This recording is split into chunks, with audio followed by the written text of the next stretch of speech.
50대 남성분이었는데 20대에 교통사고가 났어요. 그래서 그 순간 하지마비가 됐습니다. 그래서 30년간 누워 계셨어요. 근데 그 30년간 모든 가족들과 모든 지인과 친구가 다 떠났습니다. 연락해도 아무도 오질 않는 거예요. 게다가 거동도 불편하고 평생을 그렇게 누워서만 지냈던 겁니다. 이 CT는 목이에요. 이 가운데 검은 부분이 기도고, 그다음에 이 뒷부분이 척추뼈입니다. 자기 스스로 목숨을 끊기 위해서 칼로 자기 왼쪽 목을 절개를 한 거예요. 그래서 이렇게 걷어봤더니 이 혈관이 그대로 드러나 있더라고요. 그런데 다행히 이분이 경동맥을 끊었으면 그대로 피가 분출해서 돌아가셨을 겁니다. 근데 살아서 오셨어요. 그래서 CT를 찍었더니 저 동그라미 친 모양이 상의 모양인데 저 밑에 하얀 이 점, 이게 경동맥입니다. 이 경동맥과 허공과의 차이는 거의 1mm 밖에 안 돼요. 그러면은 이걸 꿰매면서 아, 참 다행입니다 라고 쉽게 말할 수 없는, 우리 인간의 사연을 생각할 수밖에 없는 곳이 응급실이더라고요. 제가 마주하는 분들은 이런 분들입니다. 일단 1번은 빈자예요. 가난한 사람들. 제가 학창시절이었어요.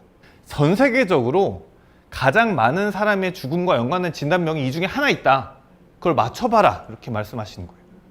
근데 저희는 손을 들고 다 대답을 했지만 전부 아니었어요. 답은 극도의 빈곤이었던 거예요. 극도의 빈곤. 가난. 전 세계적으로 보면 이 평균 수명이, 우리나라 평균 수명 80대입니다. 근데 평균 수명이 한 40대인 나라들이 있어요. 그럼 이 나라들 사람들의 사이는 뭐 교통사고도 있겠고, 뭐 어떤 뭐 공기 오염도 있겠고, 뭐 사고도 있겠고, 다양한 게 있겠죠. 네. 하지만 궁극적으로는 극도의 빈곤 때문이라는 거예요.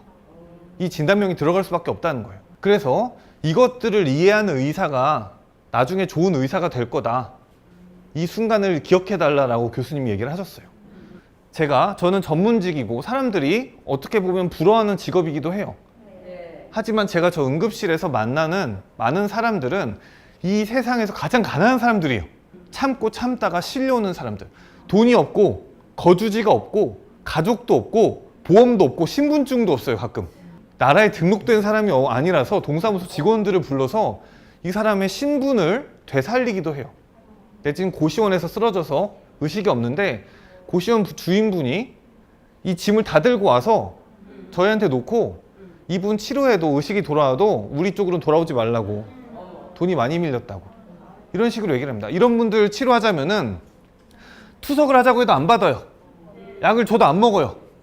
그리고 말기 병임에도 치료받지 않아요. 암 진단을 했는데 그냥 집에 가요. 그리고 1년 있다가 그 빼창 마른 몰골 오십니다. 죽을 때 다 돼서. 그래서 물어봐요. 왜 그랬냐고. 그랬더니 그때는 자기가 너무 가난했고 치료받을 사정이 아니었고 무서웠다는 거예요. 우리가 생각하는 그런 상식대로 사람들이 치료를 받지 않습니다. 두 번째는 산업재해입니다. 우리 되게 많이 모르는 분야예요. 산업재해. 자, 이런 것들이에요. 이천 물류창고 화재. 이때 48명 사상, 20명 넘게 죽었습니다. 이 사건 우리가 기억하시는 분도 계실 텐데, 이 사건을 다른 말로 하면은 신체가 건강한 노동자들이 어떠한 산업 이 환경이 그 불충분한 이유로 산채로 타 죽은 사건이에요. 20명의 노동자가 현장에서. 이게 이천 폭발 사건입니다. 그래서 이 환자들 직접 경험해 본 사람들은, 의사들은 이런 것들 보면 밤에 잠을 잘 수가 없어요. 너무 끔찍하잖아요. 자, 그리고 가장 많이 오는 산업재해들 1위가 추락사고입니다. 대부분 이 A 사다리에서 떨어지는데, 이런 크레인 같은 것들에서 떨어지면은 우리가 그냥 보기에도 이건 최하 사망이죠. 근데 저는 그 시신을 직접 본 겁니다. 이건 제가 직접 경험한 사건입니다. 여의도 싱크홀 사건. 저 싱크홀로 사람이 추락을 했어요. 그러면은 한 명 사망이라고 써 있어요. 그럼 우리 네이버 같은 데서 아, 한 명이 사망했구나 이렇게 돌려보죠. 근데 막상 이 환자를 제가 직접 봤는데 노동을 하다가 갑자기 5m 아래로 추락했어요. 근데 그런 팔다리가 부러진 채로 중증 외상을 입고 누웠습니다. 근데 그 안에서 살아있었어요. 근데 저 밑에 상수관이 터진 거예요. 도로가 깨지면서. 그래서 물이 쏟아졌어요. 그래서 익사해서 돌아가셨습니다. 삽관을 했더니 폐에서 흙탕물이 콸콸 나오는 거예요. 자, 그럼 인간으로서 같은 인간인데, 이 사람이랑 저랑 같은 인간이에요. 이 사람이랑 같이 저랑 직업인이에요. 근데 이 사람은 노동을 하다가 그 안에서 팔다리가 부러진 채로 물을 먹고 돌아가신 거예요. 게다가 이 순간이 있었을 거잖아요. 물이 찼을 때 내가 이걸 죽겠구나 하는 그 끔찍하지 않아요. 이런 죽음들이 2018년 1월부터 2019년 9월까지 1692명이 죽었습니다. 이런 방식으로 죽은 거예요, 다.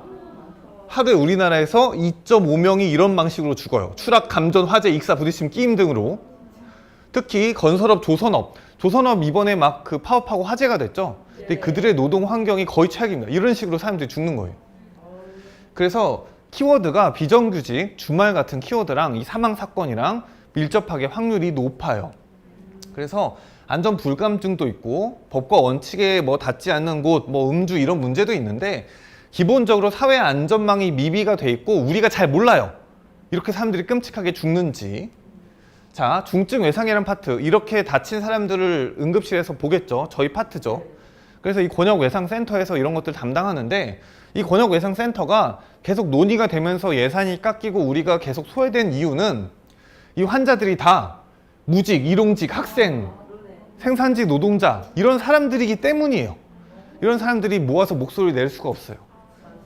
그래서 저희 같은 이 응급실 의사들이 이런 방식으로 목소리를 내야만 하는 게 이 참상을 바라보는 사람이기 때문입니다. 실제로 이 열사병 환자를 받아보면 환자 군이 정해져 있어요. 폐지 죽는 사람들이 가장 흔합니다. 자, 폐지 죽는 사람 대부분 할머니예요. 체구가 작아요. 나이가 많아요. 체력이 약해요. 기저질환이 있어요. 그래서 날이 더운 날에 출근해 보면 근처에 폐지 죽는 노인들이 다 와요. 열사병 걸려서.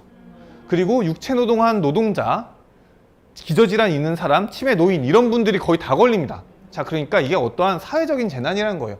통계에서도 보면 나이 많은 사람, 무직 이런 사람들이 대체로 열사병에 걸려 죽고요. 그래서 5년간 응급실 사망자, 온열질환 절반은 70대 이상이에요. 그러니까 우리가 젊은 사람들이 이렇게 흔히 열사병 걸려 죽겠다 이렇게 얘기를 하지만 사실 약자들을 우리가 보호해야 되는 재난이란 겁니다.